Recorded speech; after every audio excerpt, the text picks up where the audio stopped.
Wait, is that my mother-in-law over there? It happened when I arrived at the hotel during a business trip. Behind the building, I spotted a disheveled woman rummaging through garbage. When she turned to look at me, our eyes met. Upon closer inspection, I realized it was my mother-in-law. What on earth is going on? Startled, the woman ran away. I hurriedly called my husband, but his response left me even more confused. My mother is here with me now. However, from this point on, shocking revelations unfolded. My name is Valentina. I married my same-age husband, William, 3 years ago when I was 30. We decided to postpone having children a little longer, wanting to enjoy some private time as a couple and due to our busy work schedules. While others often asked, "When will you have kids?" my mother-in-law was the only one who understood our perspective and supported us. I thought those peaceful and happy days would continue indefinitely. However, 6 months ago, William suddenly quit his job without any consultation.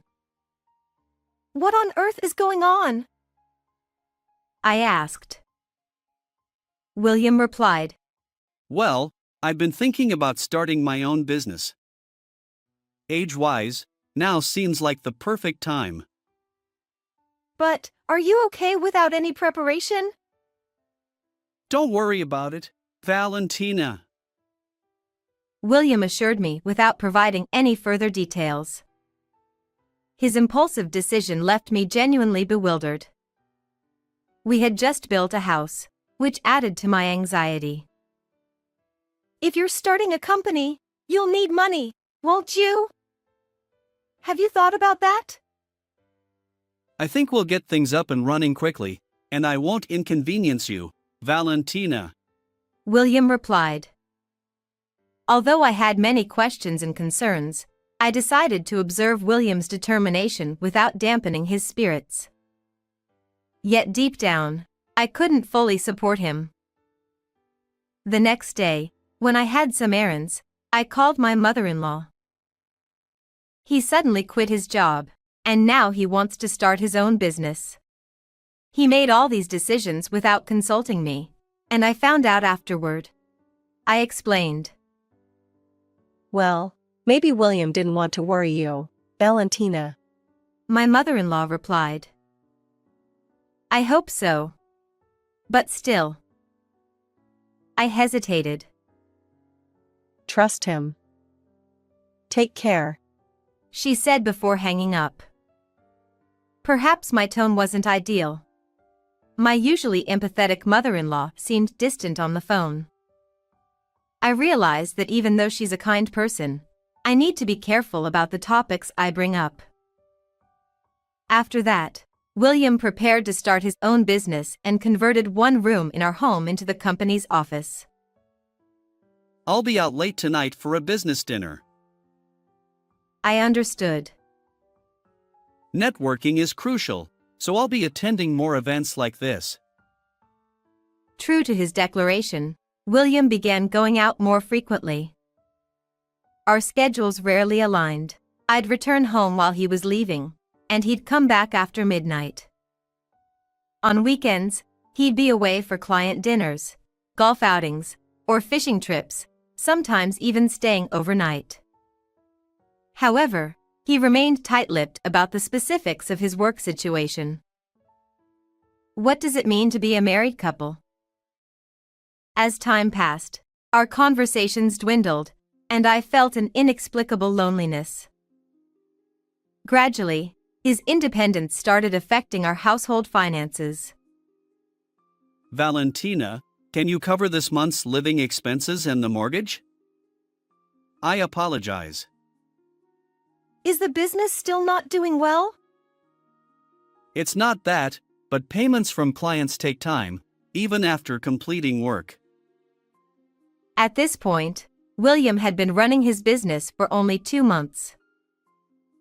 Well, it's still early days. I reassured myself. As a full-time employee, I contributed to our household expenses, but William hadn't contributed anything.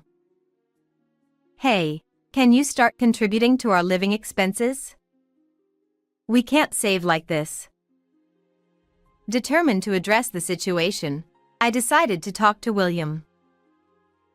I'm tired, and I don't want to discuss money right now.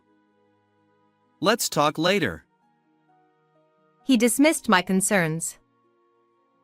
But we need to have a proper conversation about this. I insisted. Enough! You're always nitpicking.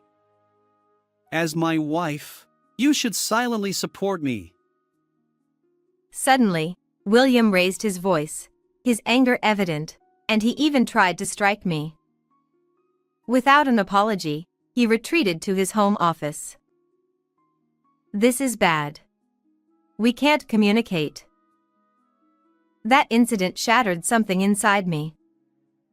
With little connection between us, I began contemplating divorce. And then, as my own feelings solidified and I prepared for the future, I found myself on a business trip that required an overnight stay. Since it was in the state where William's parents lived, I decided to contact my mother-in-law directly to discuss my decision to divorce. I sent her an email, but unfortunately, there was no response. As the day of the business trip arrived, I landed at my destination and headed to the hotel to drop off my luggage. While passing behind the hotel, I noticed a disheveled woman rummaging through garbage. Perhaps sensing my presence, she turned around, and our eyes met. Initially, I felt like I shouldn't stare, but in that moment, my heart raced. Wait, is that my mother-in-law? The woman bore a striking resemblance to her, and considering that William's parents' home wasn't far from here, I briefly wondered if it could be her. However, I dismissed the idea. It couldn't possibly be true. Still, I attempted to approach and speak to her, but she fled before I could reach her. With work deadlines looming, I couldn't chase after her. To confirm, I tried calling my mother-in-law, but she remained unreachable. Frustrated, I decided to contact William. His response surprised me. Wait, she's with me right now. But maybe I just misjudged, I replied. William dismissed the matter, saying she was tired and lying down. He abruptly ended the call while I was still trying to explain. Yet, if my mother-in-law was indeed with him, then my initial sighting must have been a mistake. But the thought lingered, leaving me unsettled. Driven by curiosity, the next day, just before checking out, I decided to explore the hotel's surroundings once more. I revisited the garbage area and nearby alleys where I'd seen the woman before, but she was nowhere to be found. Let's check that spot one last time. If she's not there, I'll stop worrying about my mistake. With determination, I ventured a bit farther from the hotel to a nearby park. As I scanned the area, I noticed something between the trees, a cardboard-like object moving. Approaching, I saw a head and legs peeking out from the top and bottom of the box. You. I couldn't help but call out. I saw a scarf wrapped around the woman's neck.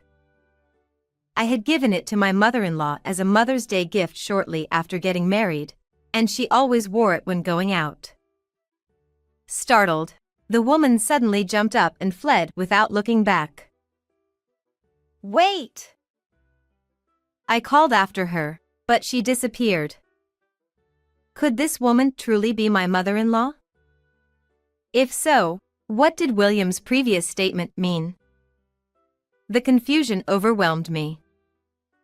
Back home, I resolved to ask William again. After returning home from my business trip, I found William in the middle of washing dishes. Welcome back. My mother just left a moment ago. She wanted to see Valentina too. He held two sets of dishes, indicating that someone had been there. Despite my lingering doubts about William, I decided to call my mother-in-law once more. However, the phone rang without connecting at all. Driven by curiosity, I visited my in-laws' house on my day off. What I saw there left me speechless. A vacant lot where the building used to stand. "What's going on? I haven't heard anything," I wondered aloud. Despite the confusion, I remained convinced that the disheveled woman I saw during the business trip was indeed my mother-in-law. Suspicious of William's silence, I resolved to uncover the truth. First, I desperately wanted to talk to my mother-in-law, so I set out to find her again. I continued to interact with William as usual, secretly investigating. This time, I went to a place that might hold crucial answers and tried to listen to what was said. As I learned more, hidden truths began to emerge. "I won't forgive this." Fueled by anger toward William, I decided to take matters into my own hands. 2 weeks later, William had been away for about 3 days on a business golf outing with distant clients. On the day he was due to return home, I had prepared everything and quietly waited for his arrival. It was 7 p.m. when I heard the sound of the front door unlocking, and there he was, William, entering the living room without even saying "I'm home." He tossed a large Boston bag onto the sofa. I'm exhausted. Make me some coffee," he demanded. "Welcome back. I have something to discuss," I said, undeterred by his tired demeanor. "Can't it wait? I'm already wiped out." William replied, furrowing his brow. But I pressed on. "I still believe the woman I saw during my business trip was your mother." "Are you still going on about that? It was just a passing resemblance. My mother was with me," he retorted, exasperated. Ignoring his sigh, I continued. "But when I visited your parents' home, it was gone, reduced to an empty lot." "What? You went to my parents' place? Why would you do that without telling me?" William's eyes widened, and he seemed ready to confront me. "Why were you so frantic today when I visited your mother before without any fuss?" I asked. "It's not like that. I'm not worked up," he stammered. "But you never mentioned demolishing the parents' house. What happened?" I insisted, locking eyes with him. William stumbled, offering a flimsy excuse. "I've never heard of that. I haven't spoken to my mother in a while." "Really? Wasn't I there on the day of my business trip?" "Well," his lie was transparent, and cracks began to show. He shifted uncomfortably and then lowered his gaze. Even when I pressed him, William remained tight-lipped. "Fine, I'll ask your mother directly," I declared. "What?" William's voice cracked as I opened the door next to the living room. "Mom?" he exclaimed, shocked to see his mother in the adjacent room. In truth, every time I had a day off, I visited hotels near my business trip destinations, hoping to find my mother-in-law. I had seen her wrapped in cardboard, sleeping in a park, and later sitting on a bench. Despite her initial attempts to flee, I managed to persuade her to talk. After hearing her side of the story, I promptly arranged a nearby hotel for her stay, part of my plan for retribution against William. "Why did your house disappear and become an empty lot?" Well, I needed money. Selling the house was the only option. She began speaking in a soft voice. What did you need the money for? It's, She glanced briefly at William, hesitating to continue. There are things even a mother can't share. Stop crying! Perhaps seizing the opportunity while observing his mother's demeanor, William defended her. If your mother won't say, then I'll tell you, I said, nodding toward my mother-in-law, then taking a deep breath before addressing William. Because of the debt you asked her to take on, your mother had to sell the house, right? What? That's absurd. There's no way. He vehemently denied it, but I ignored his protest. Is what I just said accurate? When I asked, my mother-in-law nodded slowly but firmly. Come on, you two have no evidence. Are you trying to frame me? He slammed the table, shouting at both of us. I have evidence. I visited the company you left and heard the story, I said. At that moment, William fell silent, his previous intensity dissipating. In reality, I had been investigating William by visiting the company where he worked before starting his own business. There, I learned shocking facts. You didn't quit the company, you were fired, right? William remained tight-lipped, turning away. You had an affair with a woman from accounting, and you both misused company funds, leading to your dismissal, correct? Furthermore, the money they used was discovered later, and William agreed to repay it all at once to avoid involving the police and keeping it secret from the family. The company also wanted to avoid the complications of a police investigation, so they accepted the condition of repayment in exchange for dismissal. And that lump sum repayment? It was the money my mother-in-law had prepared at William's request. You introduced her to a consumer finance company, right? Why do you know all this? My mother-in-law believed that since she would repay the debt herself, it was fine to lend her name. William had asked her to keep it a secret from me, too. But he never showed any intention of repaying, and the collection notices kept coming, of course, to the address where my mother-in-law had signed. Desperate, she sold the house to repay the consumer finance company. Deceiving your own mother to incur debt is despicable. And even after hearing that she had to sell the house, it seems you didn't care, I exclaimed. William nonchalantly replied, It's fine. The debt was settled, so there's no problem. That's not okay. Your actions led to your mother losing her home, and now she's living in a rundown state in the park, I retorted. Being a parent means helping their children when they're in need. Besides, it was my mother's decision. I never told her to sell the house. William defended himself. His lack of remorse was infuriating. My mother-in-law looked heartbroken, and my own emotions were in turmoil. To make your own parents miserable. I won't forgive you. I locked eyes with William, who was sprawled on the sofa. By the way, you haven't paid any living expenses or the mortgage. Can you show me evidence of your company's financial transactions? William snapped. No way. There's no need for that.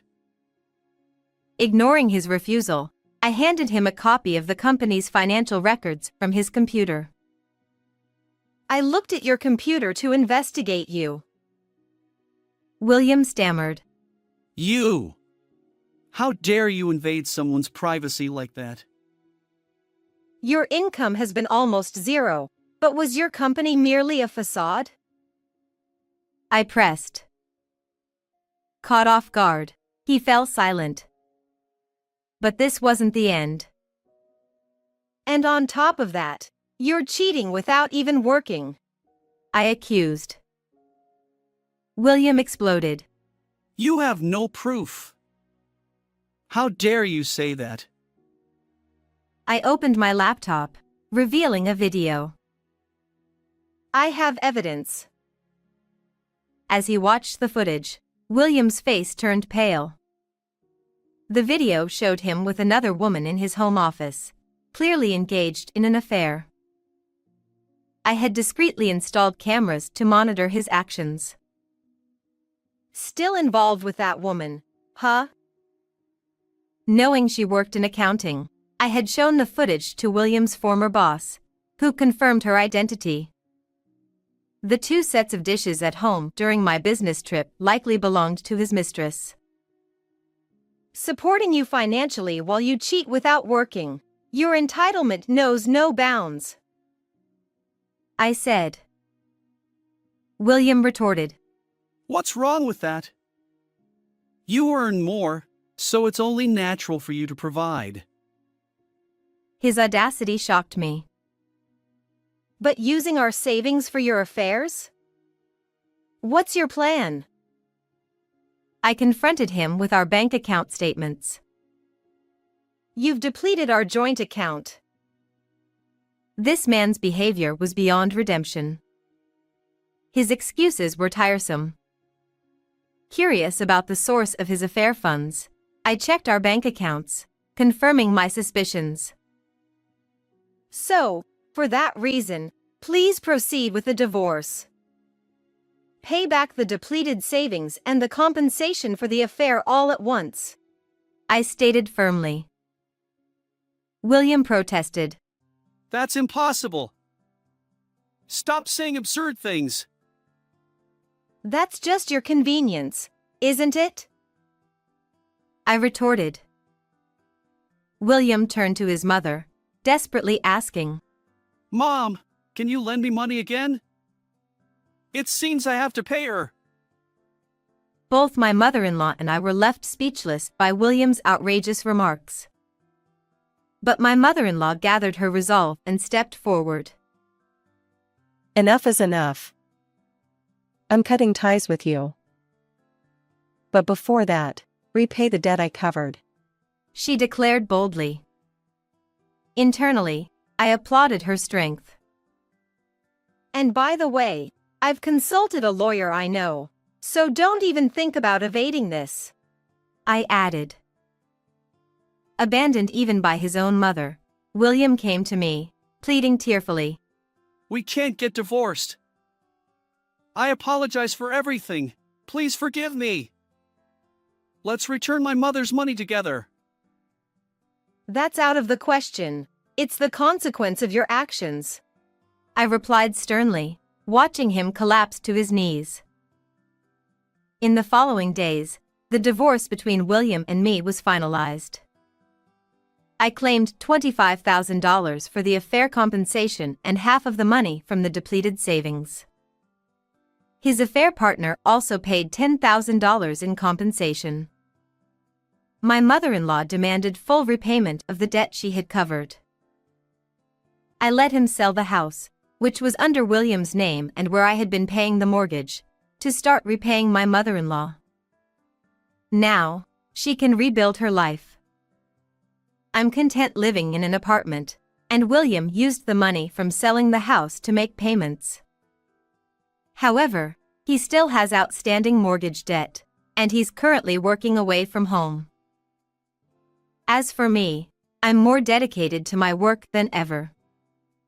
While I hope to find love again someday, for now, I'm enjoying my single life.